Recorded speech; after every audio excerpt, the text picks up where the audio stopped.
this. Yeah. Okay, so in the previous chapter, few classes, chapter 10, we've been studying how the south of Israel was conquered by Joshua in a very quick, miraculous war.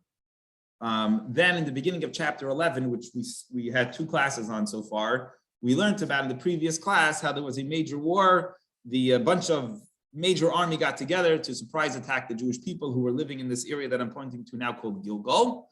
And Hashem told Yeshua, and Yeshua made a surprise attack against them. They were somewhere here near the Sea of Galilee, near the Kinneret over here, and they led a surprise attack. You have it all in the previous class, and they wiped out the northern tribes. I believe according to the commentaries, it took a much longer time to do this conquering. It's going to end up taking 7 years to conquer and then 7 years to divide. So I believe most of the 7 years was conquering the rest of the territories, while the southern part of Israel was conquered relatively quickly. We're continuing along to finish up using this map of what was attacked and what remained. And he's actually going to tell us that there were very powerful people that were left. And guess what areas they were? To the left, to the western side of Israel, on the southern western side, Gaza. Actually, there's going to be very strong enemies that comes from Gaza and Gath. Even I think maybe by the times of King Saul and King David, the Philistines will be abusing the Jews all in this area.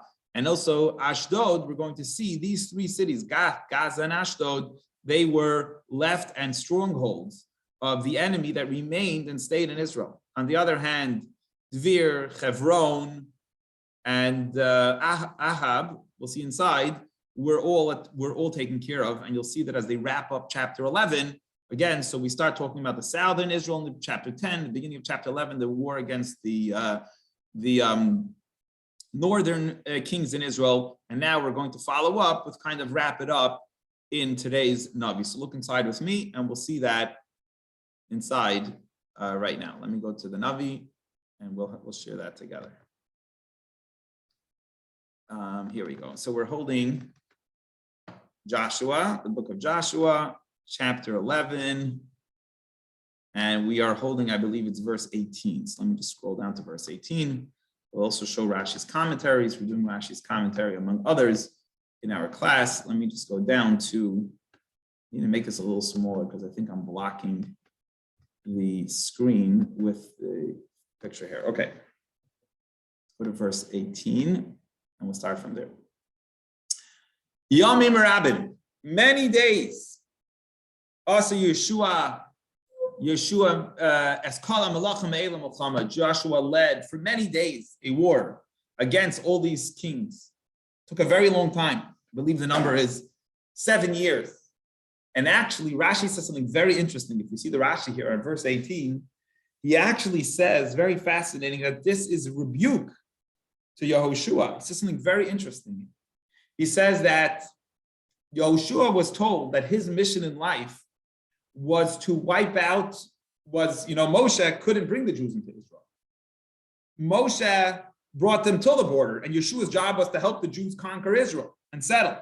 And Yeshua knew that after he does his job, what happens when someone finishes their mission in this world? They're gone. They're not needed anymore. Baruch Hashem, they finished their mission. They're going to pass away. So Yeshua, according to what Rashi says here, brings down from the commentaries, it's hard to say, it's seeming that the Rashi writes this, is that he was delaying the conquest of the land, making it take longer so that he will be able to live for longer. Very interesting. So Moshe, at the end of his life, he had to fight a war against the certain nations, and Moshe fought them, did not wait at all, right away attacked, even though he knew that he was going to pass away as soon as that war takes place. But Yeshua, on the other hand, it took a long time, not to say in a positive way, Rashi is saying that it took a long time, and he held up the war for a long time and took care of it. But actually, unfortunately, Rashi is saying it's sort of a negative connotation, very interesting on Yeshua, that it took longer because he didn't want to pass away. He wanted to be able to be part of the Jewish people longer. There's other commentaries who disagree or give other reasons. One of the commentaries, by the way, says that Yeshua knew that the Jews would not sin during his lifetime because he still had the energy of Moshe. He was a student of Moshe, and once he passed away, the Jews would all start sinning. So he was trying to keep the Jews from sinning. spinning it in a more positive light, but we have here Rashi. We're following mainly Rashi's interpretation that actually very interesting is a negative connotation. Very interesting. Moving right along, verse 19.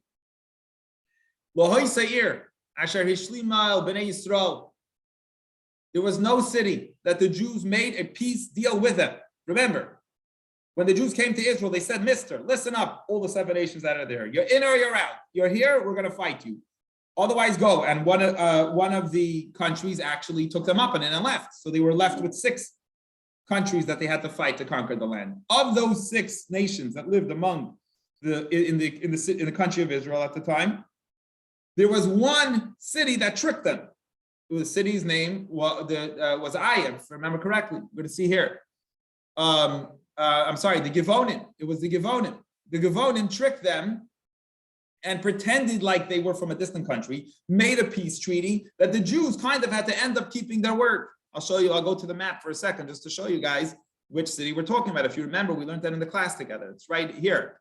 Givon, right here, number 2 over here, where I'm pointing to Givon. The Jews were in Gilgal. The Givonites dressed up like they were from a faraway country, and they ended up making a peace with the Jews, even though they didn't accept the original deal the Jews made, leave or fight us.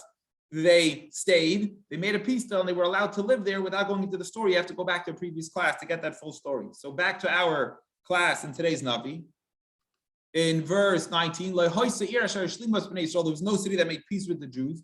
Built the Achivi besides the Chivite group, Yoishve Gibeon, that lived in the city of Givon, which I just showed you. As a call, the Jews fought no peace with anyone and took everything in the battle that they did. Why? Why did everyone have such guts to fight against the Jews? In other words, wasn't anyone smart enough to maybe try and run away or make a peace or so on? Any of the other countries? Because it was from God. God strengthened their heart on purpose. The Krasa Muhammad to fight a war as Yisrael against the Jews. The Manachrimam in order to destroy them, to not have any favor, not try to make peace and not try to work it out with the Jewish people. Like Hashem had commanded Moshe in order to get rid of them, in order to destroy them. Like we're going to see that Hashem really did not want them. There are 2 reasons. They needed to be kicked out because they were such a horrible people that lived there, right? I always say like ISIS, for example. They could not live there. And Hashem was very afraid, as will happen, that they will influence the Jews. We're going to see that there were still many people left. They killed the main kings of the main cities, but still the Jews are going to then pick up the negative influences, just like we learned by the golden calf of the people that they had with them. They learned very quickly from them, unfortunately, and that brought tremendous destruction to the Jewish people. Let's continue verse 20. Or verse 21. And Yeshua came in that time. And he killed and he wiped out the giants. Okay? They were called Anakim. They were from the mount, Anakim Minahar, from the mountains. They were very strong, powerful giants that were there. Minahar from the mountains, Min Chevron, from the city of Chevron, Min Dvir, from the city of Dvir, Min Anov, from the 3rd city called Anov, which I'll go back to the map. I already showed you, I showed it again. And Makal Har Yehuda, from all the mountains of Yehuda, where the tribe of Judah, the city of Judah, will be in the south. Makal Har Yisrael, from all the mountains of Israel, in Mareya, Mechrim, and Yeshua, with their cities, Yeshua went and totally wiped out these very powerful people, these very powerful giants. Now, we have mentioned to them in the Chumash to these giants. Remember, when Moshe sent the spies the first time, and they came back with a negative report, when Moshe sent the spies, they came back and they said, we saw these giants. These are the same giants that we're talking about over here. They went to the cities and they were scared of them, and they actually convinced the Jews not to go. Here, he's telling us that the giants that lived in those cities were wiped out. Verse 22, there were no more of these giants that they were petrified of left. Rak ba'aza, just in Gaza. Begas, in Gas, Ubashdod, and in Ashdod Nisharu, they stayed and they lived on. So going back to our map, which I already showed you, let me go back to there again quickly, show you the 3 cities that they were out of, these giants that the Jews were originally scared of, Hebron, Dvir, and Ahab. Those 3, they got rid of the giants that were there. These were the giants that the original spies were scared of. But from Gath, Gaza, and Ashdod, they still remained as strongholds. Yeshua was not able to, or they didn't finish yet, whatever it was, they did not finish getting rid of them. Finishing chapter 23, Yeshua took the whole land.